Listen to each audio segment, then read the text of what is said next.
विधायक और बहुत ही सम्मानित क्षेत्र देवेंद्र सिंह जी का धन्यवाद देता हूँ और उनके बेटे का, उनके परिवार के जितने सदस्य हैं, शिक्षक होंगे, छात्र हैं और इस संस्था को चलाने वाले सभी सहयोगों का धन्यवाद देता हूँ कि जहाँ मुझे आपसे बातचीत करने का मौका मिल रहा है। हमारे साथ लखनऊ यूनिवर्सिटी के प्रोफेसर सुनीत पवार जी हैं। हम लोग लगातार पिछले 3 दिन से बांदा फतेहपुर के कार्यक्रम कर रहे हैं। बांदा लोकसभा फतेहपुर ज़िले के अंदर जो लोकसभाएं आती हैं उन क्षेत्रों के कार्यकर्ता जो बूथ स्तर के और जिस तरीके से हम लोगों ने संगठन को बांटा है सेक्टर में, बूथ में, जोन में, या संगठन जो हमारा संविधान कहता है उसके हिसाब से सभी कार्यकर्ताओं को एक साथ शिविर में प्रशिक्षण देने का काम कर रहे हैं। और इसलिए दे रहे हैं क्योंकि आने वाले समय की जो चुनौतियां हैं वो हमारे कार्यकर्ता जाने और उन कार्यकर्ताओं के माध्यम से उन चुनौतियों के बारे में जनता तक पहुंचाएं। यूँ तो हम लगातार इस बात को लगातार कहते हैं कि लोकतंत्र को खतरा है, संविधान को खतरा है, बाबा साहब भीमराव अम्बेडकर जी ने जो अधिकार दिए हैं उनको खतरा है। लेकिन जिस तरीके से भारतीय जनता पार्टी काम कर रही है, न केवल खतरा है, आने वाले समय में हो सकता है वोट देने का अधिकार भी ये सरकार छीन ले।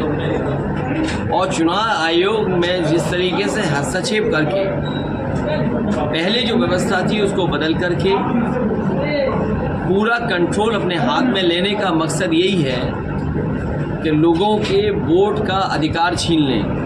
कल मान लीजिए इलेक्शन कमीशन के माध्यम से एक ही परिवार के लोगों को कई बूथों पर सरकार कीमत नहीं दे पा रही है और न कहीं इंतज़ाम किया है।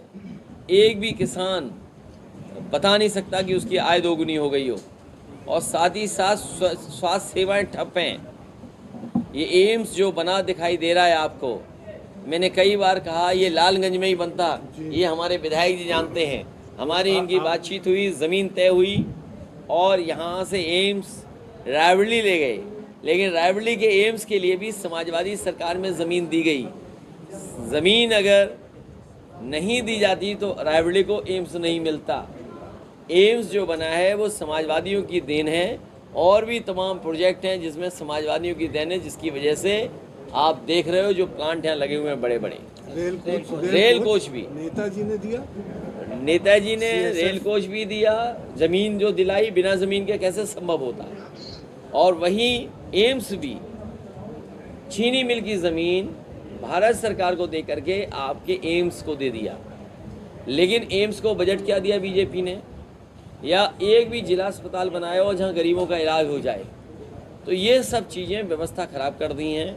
एम्बुलेंस ख़राब कर दी, पुलिस की 100 सेवा ख़राब कर दी, सड़कों पे न जाने कहाँ से नए ट्रैफिक के ऑफिसर्स आ गए हैं, वही ट्रैफिक दे रहे हैं। दिन में कम दिखाई दे रहे हैं वो, लेकिन रात में ज़्यादा दिखाई दे रहे हैं। और अभी तो सुनने में आया है एक मंत्री को घेर लिया।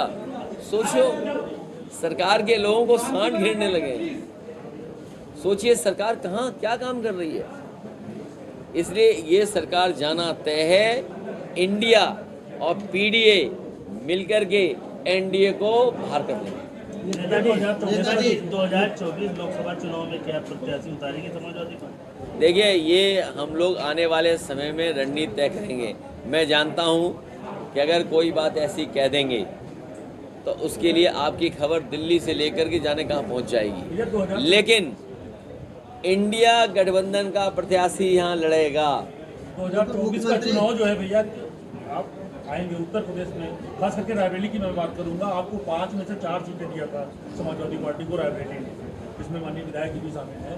तो क्या समाजवादी पार्टी आने वाले जब तक में सरकार बनाएगी तो रायबरेली के लिए कोई विशेष पैकेज देगी? रायबरेली क्योंकि पहले से ही वीआईपी है, फिर एक और वी लग गया उसमें, वीआईपी हो गया। हमारी सरकार बना दो, हम ट्रिपल वीआईपी कर देंगे। उत्तर प्रदेश के मुख्यमंत्री ने भाई पहले वीआईपी था, फिर वीवीआईपी हो गया, हमारी सरकार बना दो, हम ट्रिपल VIP बना देंगे। मुख्यमंत्री जी 1 करोड़ रोजगार प्रतिवर्ष देने की अरे उनकी बात मत माना करो, बहुत झूठ बोलते हैं। देखो ऐसा है, अब आप उनकी बातें मत मानो, और मैं आपसे भी अपील करता हूँ कि जनता को आप भी समझाइए कि जो भगवान की कसम खा के झूठ बोलते हो, माँ गंगा मैया की कसम खा के झूठ बोला जाए। अभी मैं आ रहा था, हालांकि वो तो हर वर्ष होता है, वो दुकानें डूब जाना, क्योंकि वो बांस और टेम्परेरी लगाते हैं बाज़ार, और मेला और मंदिर का जब आयोजन होता है उस हिसाब से लगता है बाज़ार।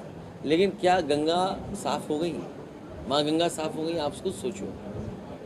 तो ये लोग भगवान का नाम लेके झूठ बोलते हैं, तो किस बात का? भैया 2024 का चुनाव जो है, जो आप लोग इंडिया से लड़ रहे हैं, इंडिया के खिलाफ, किन मुद्दों पर जाएंगे आप जनता के? देखिए, अभी भी किसान को और किसान के घर में वो खुशहाली नहीं पहुंची जो पहुंच जानी चाहिए। गन्ना के किसानों का बकाया है, गेहूं की खरीद नहीं हो पाई, मक्का में कोई कीमत नहीं मिली, आने वाली फसल जो धान की उसकी कोई तैयारी नहीं है।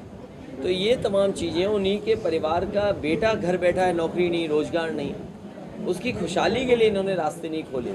और बिजली का बिल कितना आ रहा है?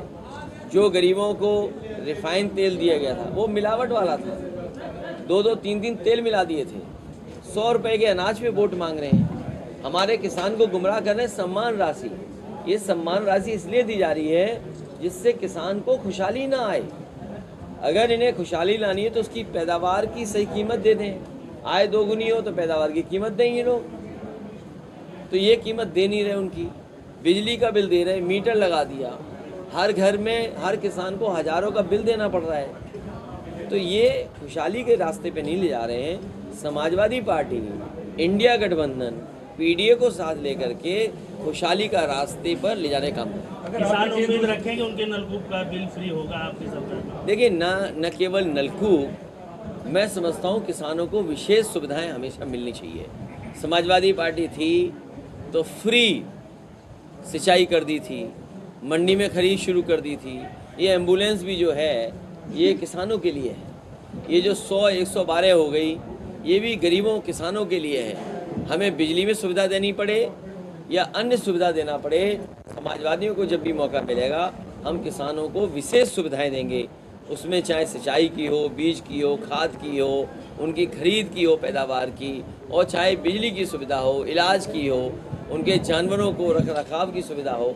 तो ग्रामीण अर्थव्यवस्था और खेतीबाड़ी, एग्रीकल्चर सेक्टर को पूरे बड़े पैमाने पर देख करके ही कुछ कार्यक्रम बनाए जाएंगे। आपने बुंदेलखंड हाईवे पर बात करी थी, और रायबरेली में 2018 में प्रधानमंत्री ने उद्घाटन किया था बांदा बहराइच हाईवे, 600 करोड़ रुपये उसमें खर्चा है, और 2 महीने बाद ब्रिज टूट गया हाईवे, आज तक नहीं बना है 5 साल। बड़ा सवाल है भैया, और टोल बाकायदे। देखिए, इनकी गुणवत्ता, चाहे वो बहराइच से बांदा वाला हाईवे हो जो इन्होंने पूर्व में बनवाया, उसकी गुणवत्ता कई बार हम लोगों ने भी उस पर पार्टी के पेज से भी टिप्पणी की, ये कैसा पुल बना जो तुरंत ध्वस्त हो गया। ये तो भ्रष्टाचार की एक नई किताब लिख रहे हैं। अगर बीजेपी का भ्रष्टाचार देखो तो तरीके इजाद किए हैं कि कैसे भ्रष्टाचार हो सके, उसी का एक ये उदाहरण है आपका बांदा से बहराइच हाईवे। बुंदेलखंड हाईवे पे अगर आप चलो तो जो कभी बचपन में आपने राइड ली होगी, यूँ जाके यूँ, वो वाली राइड मिल जाएगी आपको। तो क्या उम्मीद करोगे इनसे आप? भैया अगर इंडिया गठबंधन की सरकार 2024 में आती है तो क्या हम पत्रकारों के लिए भी आप कोई विशेष पैकेज देंगे? तुम्हारी सबसे पहले इंश्योरेंस कर देंगे।